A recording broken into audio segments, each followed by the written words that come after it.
morning, everyone. Very excited to be here.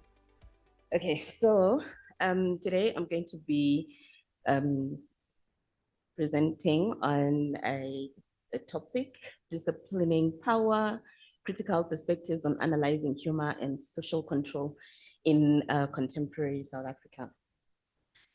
So just to begin, in a few weeks back, I was in a class with first years. We're talking about representation and stereotypes.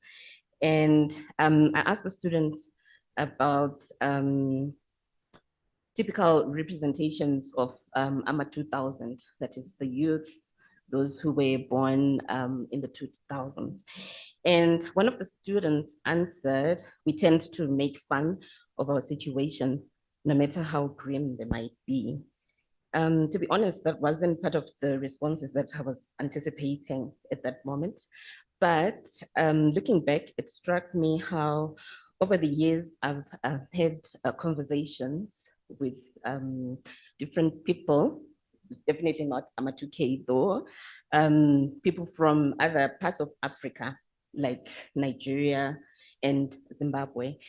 And it seems like they also believe that they always make fun of their situations, no matter how grim the situation might be. And they even went further to claim that their countries were actually the wittiest, and you could never win a war with them on social media. So it is very clear that humor is woven into the very fabric of African culture, defining relationships, identities, and online interactions. Beyond each nation's claim to being the wittiest and the most sarcastic online, often using ridicule and humor to poke fun, what's striking is how humor has become so deeply ingrained in daily life to the extent that its sting is considered humorous in itself. But then this saturation has led to a curious side effect. The humor has become banal, losing its ability to shock or provoke. So today I want us to pay attention to this banality of humor. If it has lost its ability to shock and provoke in some instances, what then is its real effect? And why should we be concerned about this as scholars? Nicholas Rhodes has argued very convincingly that viewing the present not as a state of affairs, but as an array of problems and questions encourages an attention to the humble, the mundane, the little shifts in our ways of thinking and understanding, the small and contingent struggles, tensions, and negotiations that give rise to something new and unexpected. And so rather than asking what is so fascinating about studying humor, we should rather ask, what are those struggles? What are those tensions? What are those negotiations that are inherent within humor as an object of study that gives rise to something new and unexpected? And what is this something new and unexpected in the first place? My interest in humor was sparked during the COVID-19 pandemic. I became very interested in what people were discussing online and how they made light of the situation as a way of coping with this very uncertain time. So I looked at how Twitter had become a critical platform for humor, self-reflection, as well as community building. So I analyzed these Twitter discourses, and I argue that humor facilitates a collective reflection and critique, and it demonstrated the significance of humor in navigating uncertainty during COVID and its role in shaping South African identities. So I used critical discourse analysis, and I found that those tweets perform particular discursive work as indexical signs of discourses circulating in society. And ultimately, I found that it helped the South Africans perform a certain form of togetherness, but then a deeper look shows that the cracks in the Rainbow Nation was still quite evident. And so began to see humor as a disciplinary practice through which assumptions about gender, race, and class are not only discursively produced and reproduced, but also negotiated and contested, and often it's with view to changing these hegemonic power relations. And so in this post-COVID moment, how might we approach the analysis of humor in South Africa? What are the power relations at play, and how might a Foucauldian approach help us to understand the function of humor in society? Foucault's formulation of power is quite instructive, and I think that's where we can start. Foucault is very controversial, I know. People believe that he has some very outlandish ideas, but then there are certain uses of some of his concepts that help us to understand the ordering of society. So he was interested in the human sciences, and it led him to take a genealogical analysis of modern institutions in the West by tracing their emergence historically and tracing their differences and transformations and how those are connected to the present. So his approach challenges dominant narratives through illuminating the local, discontinuous, and marginalized knowledges that have been overlooked and silenced. He rejects the idea of essential truths and totalizing theories, but he emphasizes the continuities and complexities of historical events. And so in this way, he attempts to uncover the multiplicity of factors behind an event and to show just how fragile historical forms can be. And I argue that the same lens can be applied to studying humor.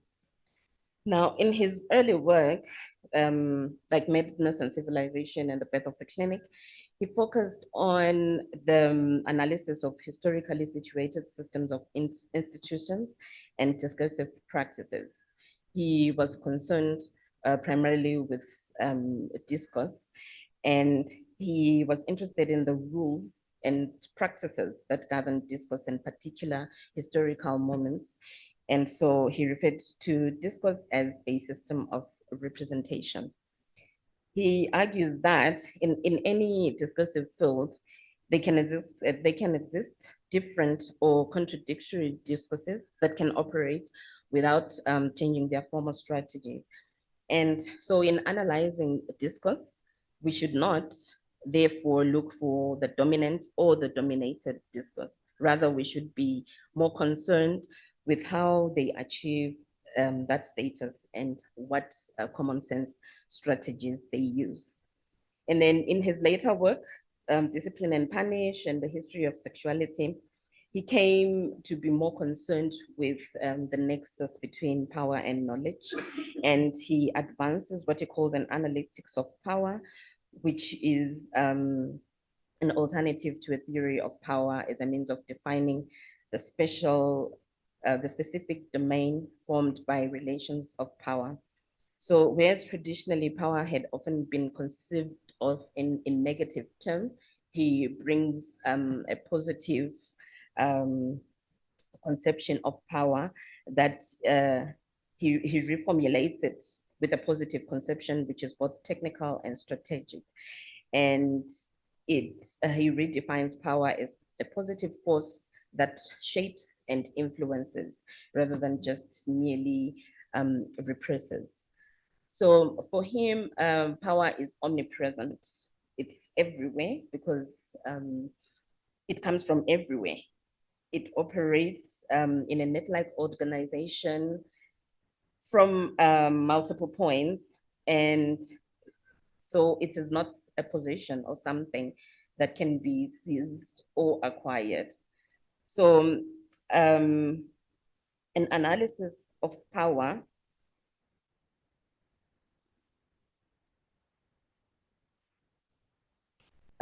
he proposes should therefore concentrate not on the level of conscious intention, but rather on the point of the application of power, that is, at the point where it is in direct and immediate relationship with that which we can provisionally call its object, its target, its application. There, that is to say, where it installs itself and produces its real effects. So conscious or unconscious choices one makes about their identity can be investigated as the particular effects of the application or the source of power. And how humor comes to be taken for granted can serve as an example of this.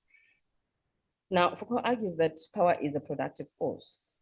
It produces knowledge, it produces the truth, it produces the subjects, which are all connected in a very complex way that is significant in understanding the ordering of different societies. So he argues that in any society, there are innumerable relations of power which infiltrate and constitute the social body. And those set of power relations cannot be established without the production, the accrual, the circulation, and the functioning of a discourse. So this means that, and I quote, there can be no possible exercise of power without a certain economy of discourses of truth, which operates through and on the basis of this association. We are subjected to the production of truth through power, and we cannot exercise power except through the production of truth. Now, each society has its own discourses, which it makes function as true. And so individuals are usually in a perpetual struggle to discover the truth or to conform to the truth of their society or to resist it. People are judged, condemned, or classified according to how they live in accordance with these discourses, which carry within them the specific effects of power. And so in analyzing the mechanisms of power, what are these discourses of truth that are carried in humor? This means that power is normalized to the extent that it is barely recognized. It becomes common sense. It's at this point of normalization that power relations are at their most potent form. And so it's important to probe how, I quote again, Foucault, how things work at the level of ongoing subjugation, at the level of those continuous and uninterrupted processes which subject our bodies, govern our gestures, and dictate our behaviors. And the process of self-reflexiveness or self-appropriation as a particular subject takes place through discourse and points to the techniques or the effects of power.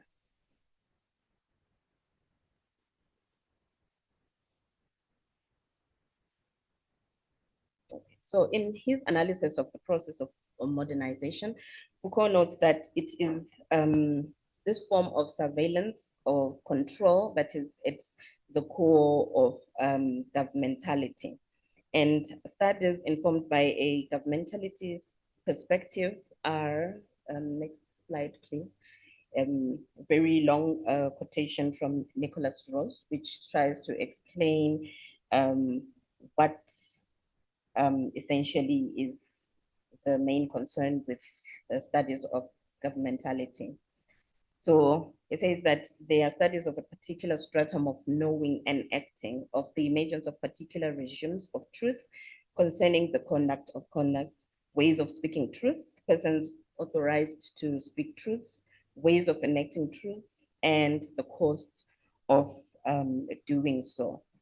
But I think the key takeaway there is that studies of governmentality are not, they are not prescriptive, but rather it's a set of questions that help us to probe how certain functions or certain identities within society come to be established, and what are those conditions of possibility that make it so.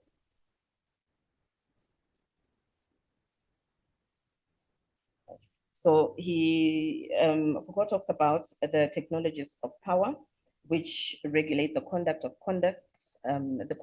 others, and submit them to certain ends or domination. And it is the confrontation between technologies of domination and of others and those of the self that Foucault aptly terms governmentality. But then governmentality goes way beyond just simple domination. So to govern humans is not to crush their potential, but to recognize their power to act and use it for their own ends. And we can understand humour to have this function in society.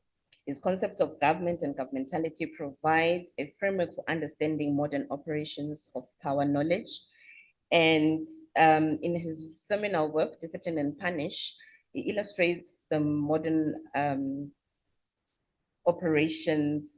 It illustrates how discipline acts through institutional mechanisms shaping individuals' behavior and self-regulation. And in this context, discipline transcends physical confinement, aiming to transform individuals' conduct within structured environments that influence their freedom and autonomy. A valuable explanation of disciplinary power is provided through the metaphor of Jeremy Bentham's panopticon. Next slide, please, which I think most of us are familiar with. So the general principle is the omnipresent eye of the overseer. And we encounter, it helps to explain how power works, or the power of surveillance. So we encounter acts of power every day, often in various subtle terms, and this includes surveillance, being watched, control, being told what to do, suggestion, being influenced, discipline, being punished or rewarded, encouragement, that is being motivated, or discouragement, being deterred, and of course, humor, that is being made to laugh or think differently. These acts of power have real and lasting impacts on our lives. In particular, the laughing gaze is just like the panopticon.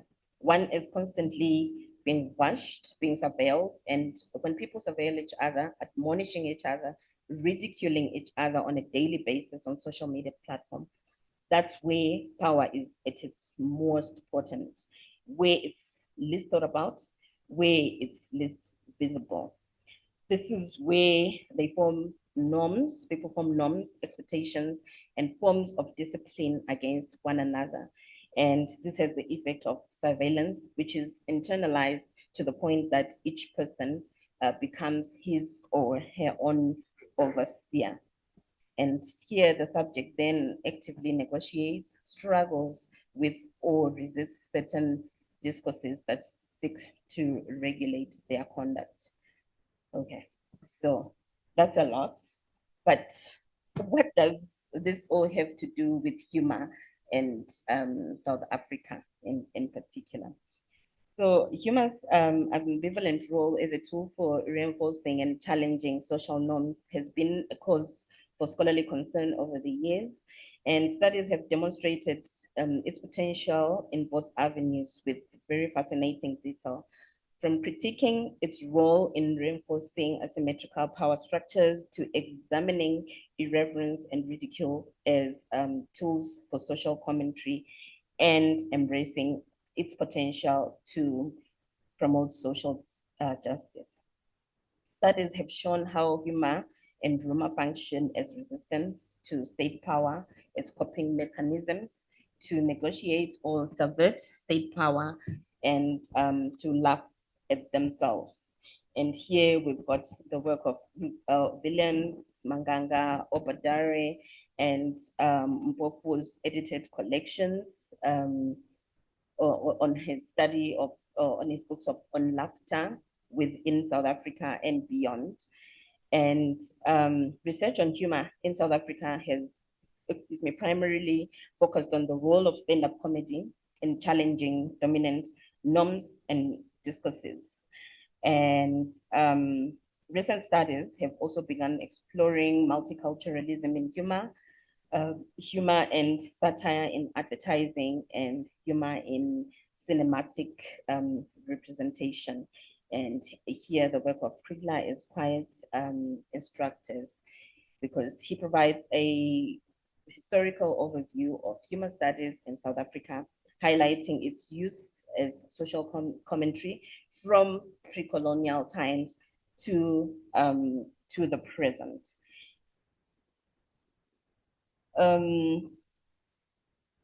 South Africa's democratic transition 30 years ago has not brought about the peace and equality that was hoped for. Instead, the country grapples with deep-seated social and economic conflicts marked by staggering inequality and record high unemployment. And for the first time since 1994, South Africa has a government of national unity. Corruption and state incapacity have fueled ongoing protests, eroding trust in the government's ability to provide basic services. Racial and class divisions persist, and they often manifest in different types of violence, xenophobic violence, and alarmingly high levels of gender-based violence as well. And the media landscape, it remains very fractured and reflecting the apartheid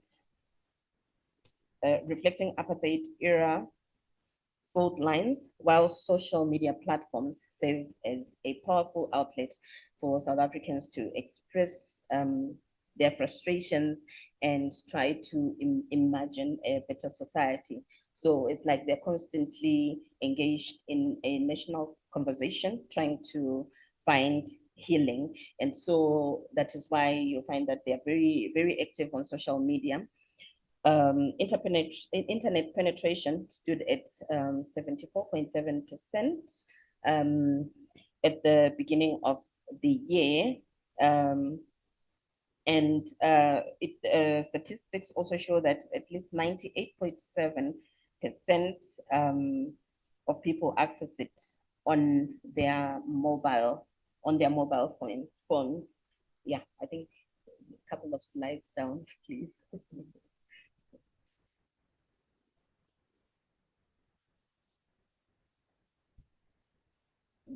Yeah, I think those are the statistics.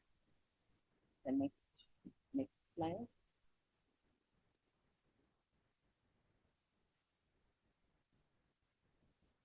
So South Africans on average spend 9 hours and 24 minutes a day online, and that is the highest number of hours in the world currently.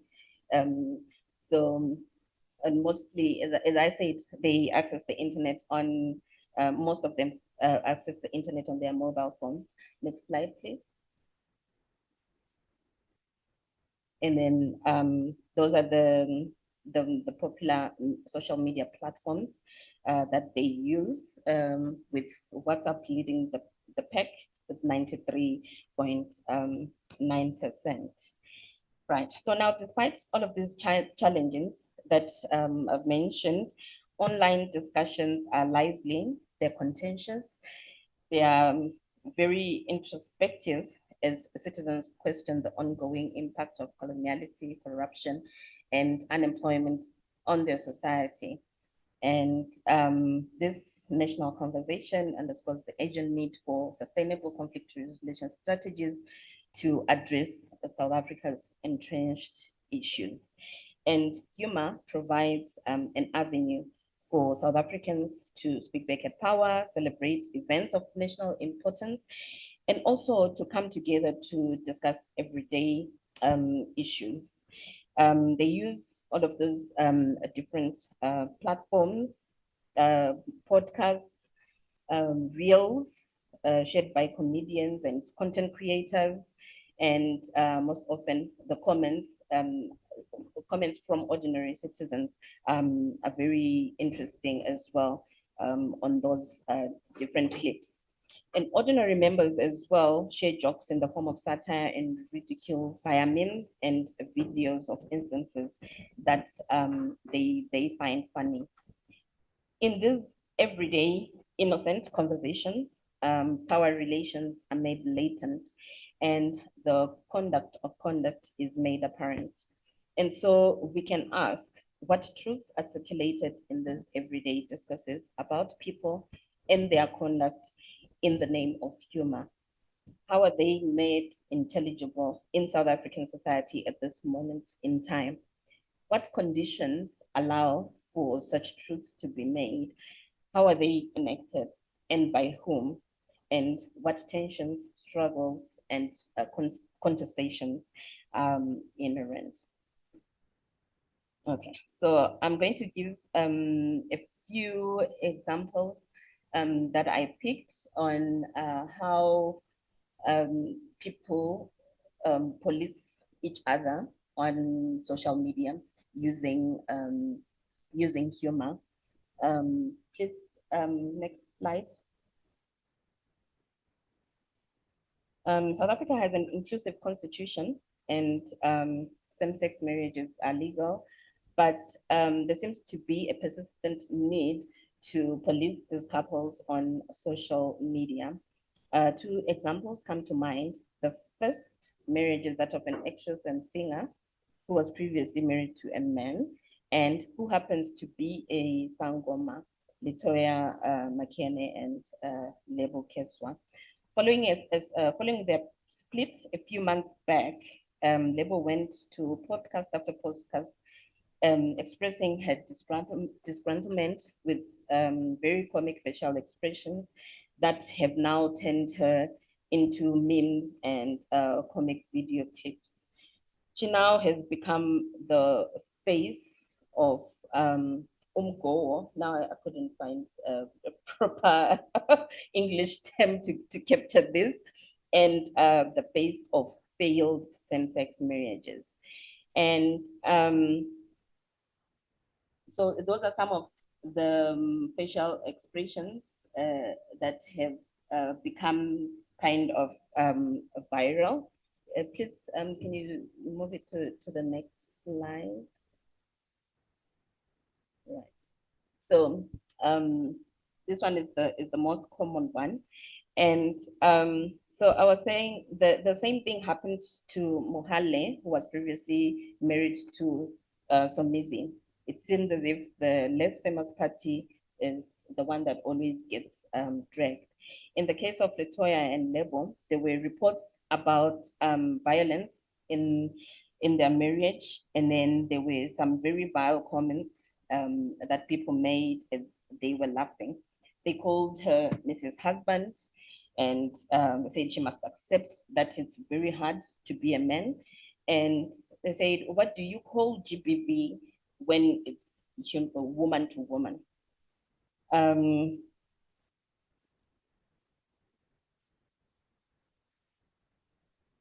In another case, a former UTV presenter and her partner got married as well recently. And there were very negative comments. And somebody just responded with Latoya's memes, especially that one, to suggest that this marriage is not going to last. And why can't women just stick to marrying men? So from these examples, it is evident that there is little tolerance for non-heterosexual unions or thoughts, as these are always referred to in explanatory terms. And these comments validate traditions based on patriarchy and the nuclear family. Please go to the next slide. Ever since Nonhlanhla Ndlovu, she's another celebrity, commented a few years ago about Kelly Rowland being ugly. Twitter users never forgot it, and they would always bring it up. Recently, she posted a picture of herself on holiday in her swimsuit. While there were some positive comments, most of them were nothing short of vile. And I hope you can see from there, some of them said, which body is she showing off? And even breathe in didn't help. Next slide. They say she is a beautiful when she's fully dressed. And somebody said that's body shaming. And they said, no, it's not body shaming. You should know your body. You should dress appropriately so that you can avoid unnecessary comments. So these are the kind of comments that try to police how an acceptable body is on social media. What is that kind of body that you can allow the public to see? But however, as Foucault has noted, there are hardly any discourses that circulate without another running counter to it. Stand-up comedians like Tumi Morake and Celeste Ntuli challenge notions of traditional femininity. They advocate bringing back the big body and the aging body into public discourse in their comedy, which has been mostly erased in popular culture in the past. In the Love Africa series on Showmax, Tumi speaks about accepting one's body with all its imperfections, a big stomach and all. And Celeste spoke about going to a strip club and how happy she was to not only be in that space, but to see a big woman doing pole dancing. She argues that women also go to the strip club to see as much flesh as possible. And she says, at least show me, she says the men are usually more dressed than the women. They don't expose as much of their flesh as women do. And so she was saying, at least show me just one bowl so that I know what I paid for and I can get value for my money. And then she also argues that women over 40 nowadays are independent and they haven't been married for 50 years like our mothers at that age. And society has to accept and adjust this new reality. All they need is companionship and not anyone to take care of them. It's about accepting the new kind of femininity nowadays. The repudiation of traditional femininity is indicative of a discursive struggle that often takes place on social media between a femininity that validates conservative traditional practices and values and consequent passivity in marriage, and a contesting femininity represented by unmarried women who perform a more sexualized and active femininity. And now, contrary to a popular belief that men are not trolled as much as women are, I've observed a particular trend on Facebook and Twitter where men are shamed openly for their bodies and manhood or lack thereof. Some examples. Let's move on to the next slide. So it's recently surfaced that popular musician Casper Nyovest had cheated on his baby mama whilst she was in hospital tending to their son who was battling cancer. He later got married to the same woman that he had cheated with, and this really angered the public to the extent that he had to come out and apologize. And the caption that was posted with this picture was, where does he get the audacity to cheat when he is disabled? No, there are a lot of very problematic comments that they make, and the assumption that you can use the word disability to refer to anything that you so wish is really very disrespectful and disempowering for the actually disabled. Next slide. Oh, okay. This just more of the comments to say that it doesn't matter even if his penis is very small, because at least he's got money to make up for it. And yeah, please, next slide. Okay. And then there's another one, another popular figure that is known as the King of Squats, who helps people, mostly women, to exercise, mainly using a dance routine that focuses on growing one's skills, and is he's a personification of literally walking the talk with his big round behind. There'd been a lot of speculation about why he always had a bag covering the front of his crotch, and uh, the speculation had always been, oh, he must have a very big package. That's why he doesn't want it to be exposed, since he's always wearing tights, gym tights.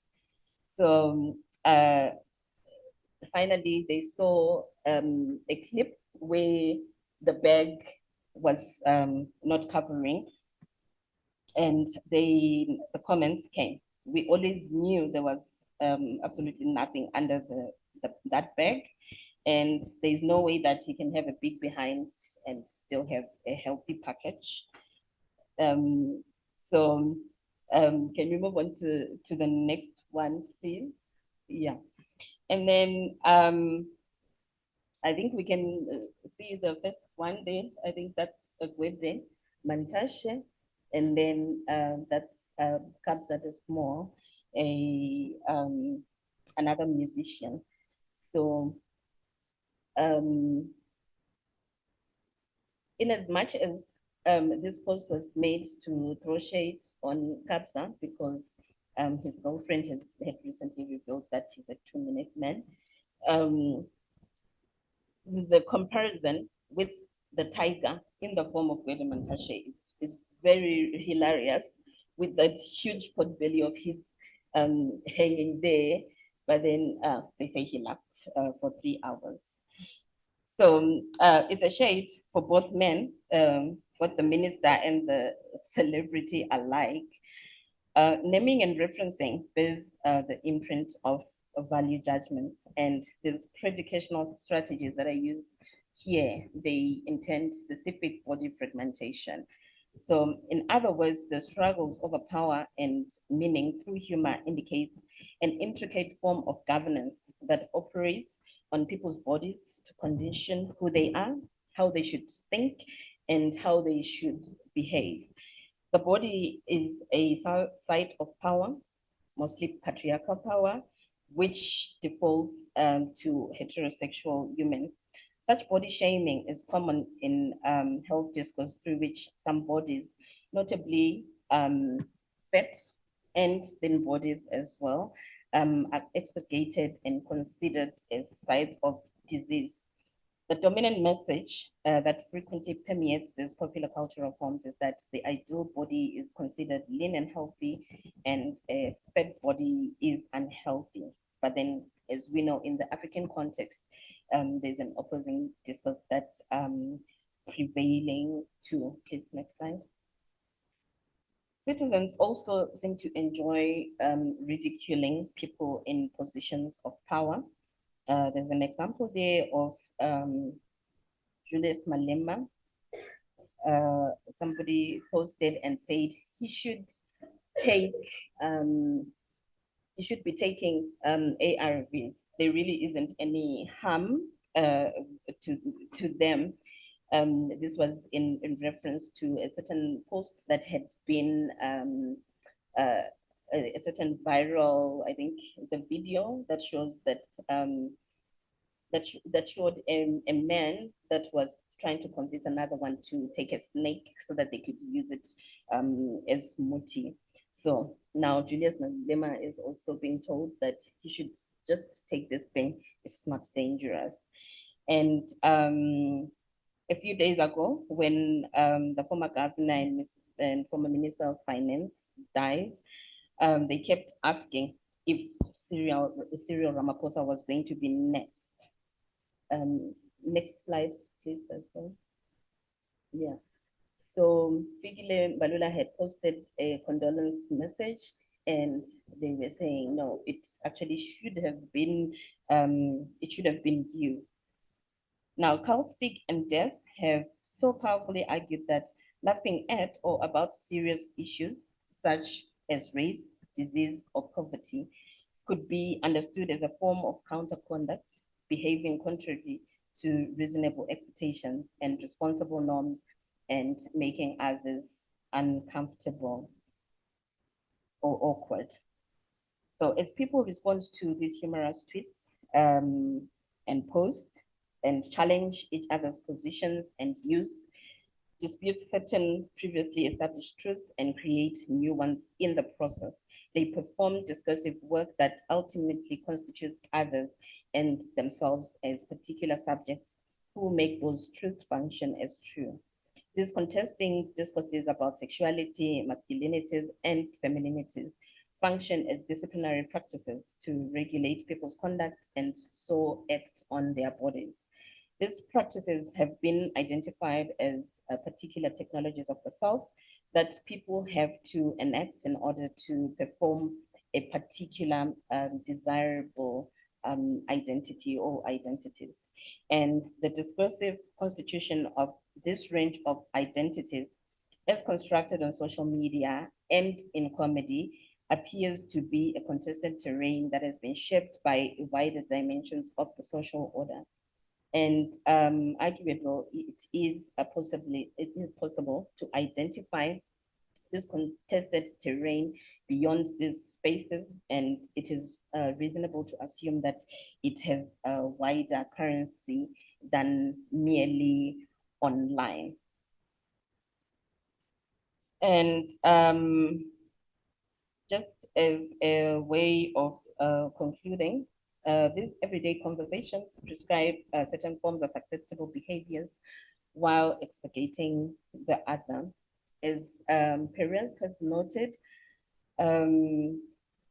ridicule serves as a powerful form of social humor and communication that is used to target, humiliate, discipline, mock, and alienate groups and individuals who are marginalized. Social media then functions as disciplining spaces which govern conduct through surveillance techniques embodied in humor and ridicule.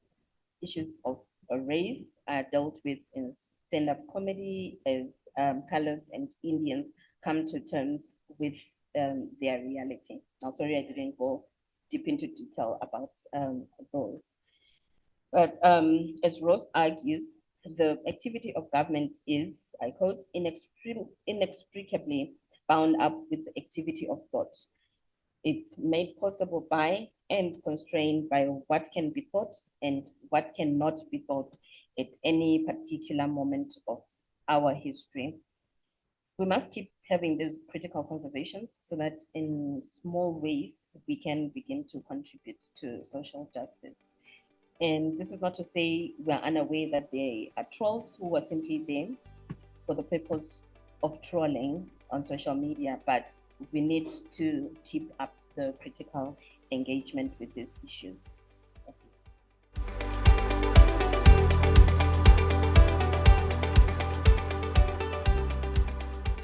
So, okay, so we will open for questions. I thought I'd just offer a quick little reflection on the presentation.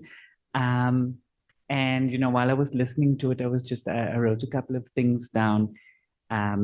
And what came to mind for me was that I think with our presentations thus far, and now including Dr. Ndlovu's presentation, I'm starting to see humor as like a, like a multi-tool knife. Those ones that has little knife and the corkscrew and all of these things. Yes, exactly. Swiss Army knife. Because I mean, if you think about it, the way that we sort of understanding it now, it's something that one can use both to help and heal, but also to wound. And the how what this depends on, whether you help and heal or wound, is where the power lies, right? To do that and make those decisions. And it takes me back to yesterday's keynote by Dr. Vogt William, who said, or asked the question about whose happiness, whose laughter are we prioritizing, right? And so, but I think something that comes through really nicely in your presentation is the fact that power is not only something that is imposed. It is also something that can be reclaimed. It is also something that can be redeployed and manipulated for various purposes that all contribute to the social order that we are grappling with every day. Right. And so I think that thinking around humor sort of expands our understanding to lead us to a place where saying it's not simply just a good thing or a bad thing. It depends on how power operates to position both the teller of the joke and the target of the joke, right? So with that said, I'm going to open the floor for questions. All right, we have one, two, three, 4, 5, 6. Okay. Did everybody get their numbers? 1, 2, 3, 4, 5, 6. All right. All right. Oh, yes. So let me, okay. I'll keep this one. Hello. Thanks, Nonhlanhla. That was a great talk. I liked how you would.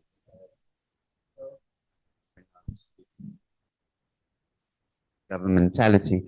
I had I'm not sure if it's a question or just a comment, but I did find it interesting. I often think of governmentality in terms of hegemonic norms, and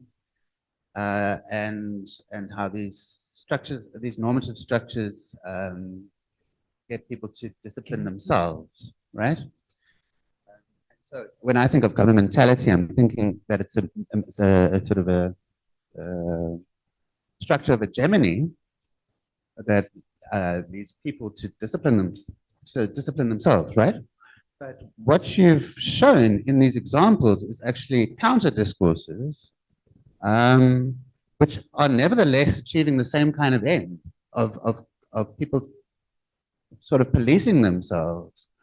And I was just wondering if that sort of throws Foucault's framework a little bit, or challenges his framework because there's often with his work there's a kind of invitation for counter discourses to resist these hegemonic structures, and what you've shown is quite the opposite, that they reinforce normative orders. So do you think that sort of I don't know if that's a question or comment, but this is what I found interesting about what you're doing. Yeah, thanks.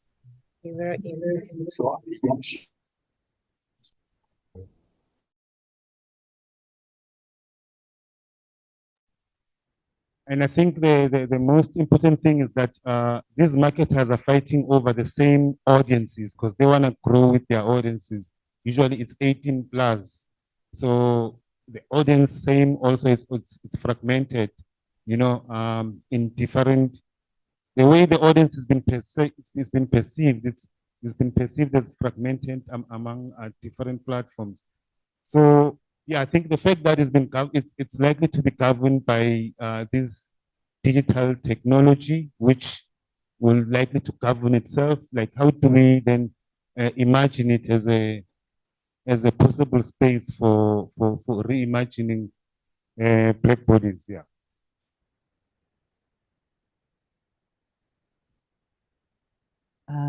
Just to add to the people online, I am aware of your comments and questions. They will be attended to. Okay. Thank you very much for the presentation. Thoroughly enjoyed it. I was wondering if you could talk about how the Foucauldian theory can be used to explain the work that is done by ordinary people to sort of exclude politicians from laughing with us. For example, when you put up Fikile Mbalula's condolence message, and that distinction between how Twitter, for example, welcomed Dido more like he was sort of allowed to laugh with the people, whereas Fikile most of the time on Twitter, there's work done to exclude him. So sort of don't laugh with us, you are not one of us. So yeah, how can we explain that kind of work? Love that question because I absolutely hate the fact that they get to laugh with us. Who is this? Number 4. Thank you so much. I also really enjoyed your talk, Dr. Ndlovu.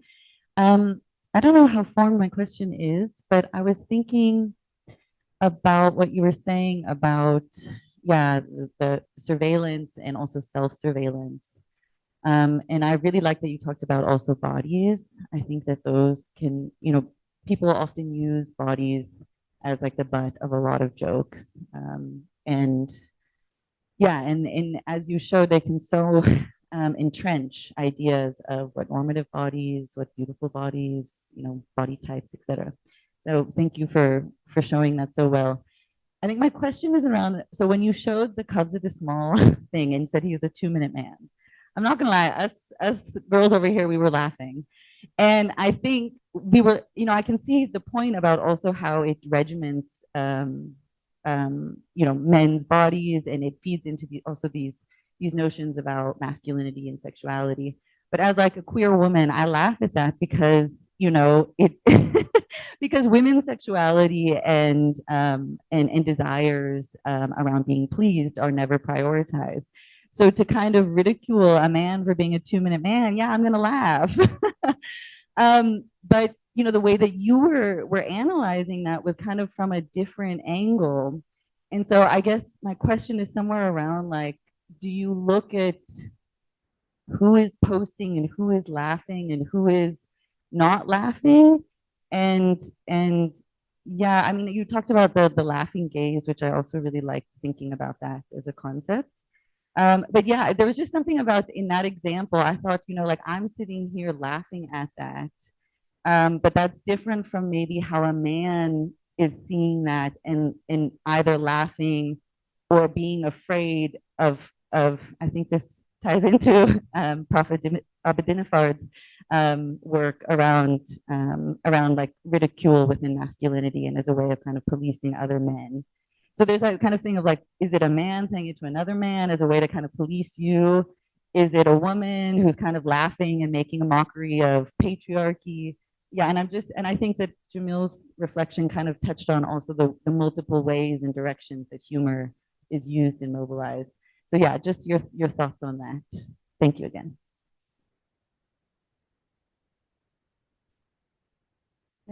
Thank you, Nonhlanhla, for the excellent presentation. My question is very, very short. I was just struck by the cruelty that is present in a lot of those comments. Yes, and I would just like to hear your thoughts about that, how the cruelty actually operates. Thank you, Dr. Ndlovu.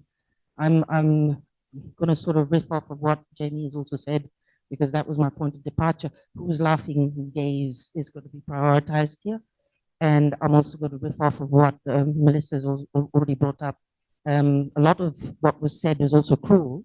And I understand that a certain element of cruelty is part of this type of humor, which then brings me to the question of what was the purpose. Oh, there's a huge daddy long legs on my table right now. Oh my goodness, go away. Okay, all right, thank you. Very expedient. Sorry. Okay. That was daddy long legs, that was. Yeah. Yeah. So what was the purpose? What was the purpose of the entire exercise here? I'm just asking also with a view to what you said earlier about how some of these interventions with humor have taken on the aspect of banality. How much of this is gratuitous sort of cruelty as part of this humorous intervention? How does it serve the purpose of shaming? And then where do we go from there? What was the purpose of this? I mean, if we are going to look, as Jamil says, at humor as a multi-purpose tool here, and that binary of the wounding versus healing, can you just talk a little bit about how this sort of humorous intervention with its intrinsic cruelty, which, by the way, also constructs a certain type of African masculinity, according to the example that you just used, right? How does that sort of move forward? What was the purpose of this? I'm just thinking about, is wounding necessary to expose the injustice and the abuse? And is this then, this entire exercise meant to draw the community together in this act of naming and shaming? And then does that mean that the community deals with it? So from the dealing, when do we get to the healing? Yeah. So I'm just wondering about how this entire intervention basically serves a specific purpose, and is that purpose change? And if so, what kind of change? Thank you. And so with that, I'm going to whisk you away back to the podium.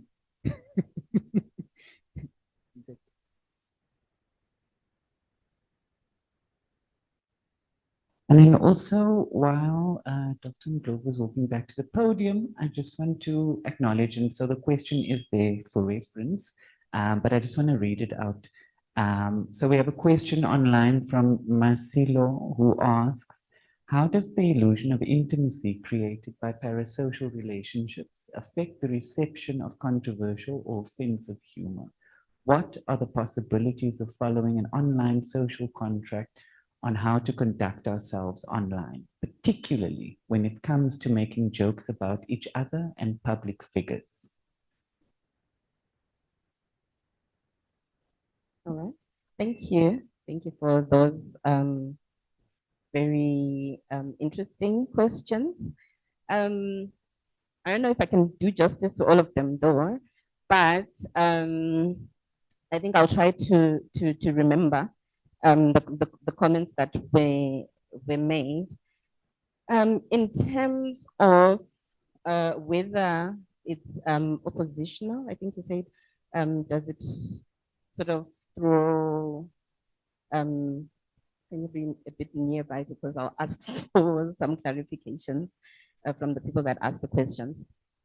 I don't think it throws Foucault's ideas about governing conduct away, because the beauty of governmentality is that it has no particular ownership, and it operates in each and every space, not just official spaces. So it's in the very small spaces that we can actually comprehend the full function and operation of governmentality.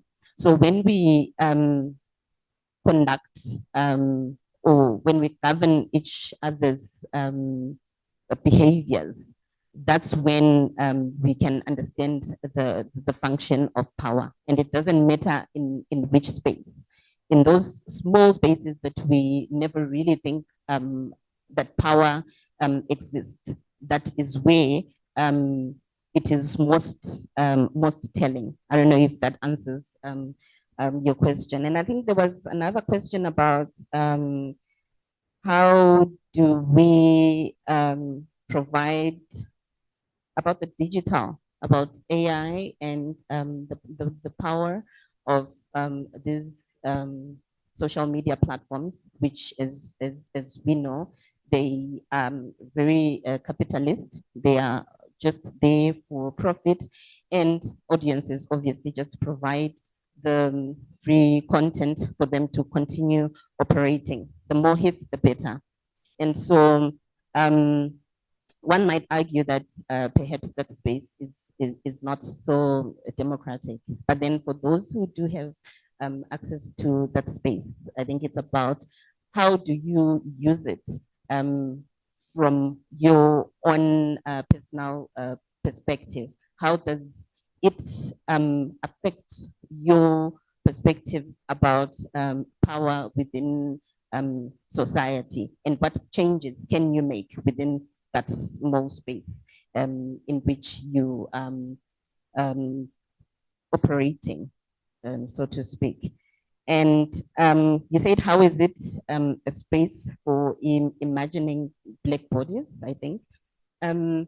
It is a space for imagining Black bodies to a certain extent. Those who do have access, as I have said, because there are all of those different arguments about who's got access, who's speaking. Those who do have access can use it in particular ways to try to represent their own bodies in ways that are empowering for them. And so I think it can be potentially used as that space for representing different types of bodies. And also, what I think you shouldn't lose sight of is the fact that it's not entirely a free space, but it is a space of contestation.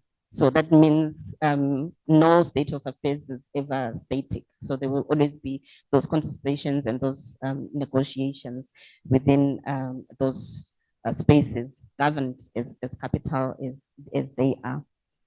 And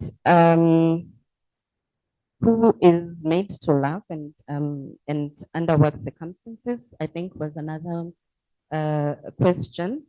And why are we, how do we allow certain bodies to laugh and not others, particularly when it comes to politicians?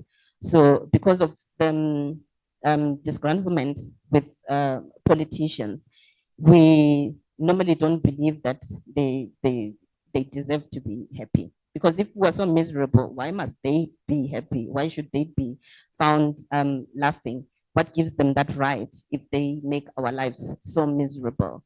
So I think with politicians, it's just a matter of that subversion of power, trying to show that there are spaces where we as ordinary people have power and where we cannot let you in. So in those spaces, we are we call the shots here. So stay away, don't laugh. You can't partake in our conversations. And if you loved in certain ways, just like the example you gave of Tito Mboweni, he appealed to the most basic, he appealed to the most basic person. He made himself, he opened himself up beyond just politics. He opened himself up to people laughing at him. People always laugh at his ridiculous recipes, his extreme love of garlic, which they say he abused. So because of that, he becomes human. He becomes like part of us, and therefore we allow him into our spaces, into our hearts, into our homes. So I think it's just a way of trying to deal with those people in power that we not very happy. And who's posting? Who's laughing? The funny thing is, it's very complex because you find that sometimes it's even men who are posting, laughing at other people with their small packages. And it's quite interesting because what you see coming out of there is because they want to sort of establish this kind of hegemonic masculinity. A man must be strong and virile. And at the same time, because in that space, there's those different contesting discourses. You find that people even comment on the fact that why is it a man that's commenting on another man's genitals? Does that mean that you are gay? So it just brings in a lot of questions which still connected, and which, as we can understand, is that capillary network of how power operates. So the discourses are going to be turned on their heads, and whoever has power in one moment does not have the power in the next moment. Whoever can prescribe certain behaviors in one moment, in the next, you can't. You then tend to embody certain contradictory discourses. And if you understand the different things that make you subject to those different subject positions, then it becomes easier to account for who is laughing and who is allowed to laugh. But then what really concerns me as well is, as you have noted, is the sheer cruelty that often accompanies these comments that are made. I don't know if perhaps that cruelty is the one that is meant to sort of, I think that's the, I don't know, that's the main point sometimes, that the more cruel you are, and then perhaps people can now listen to you, you can assert your dominance. But then when you shame people, when I think you said, is the wounding really necessary? I don't have the answer to that, but I think it's one of those things that we just have to keep questioning, and that's the beauty about governmentality. There's no final answer, but then when you ask those critical questions, it does result in some sort of change, no matter how small. Within your own space, you can effect those changes, and hopefully we will get to a new dispensation where we have different regimes of power that are operating. Yeah, I think.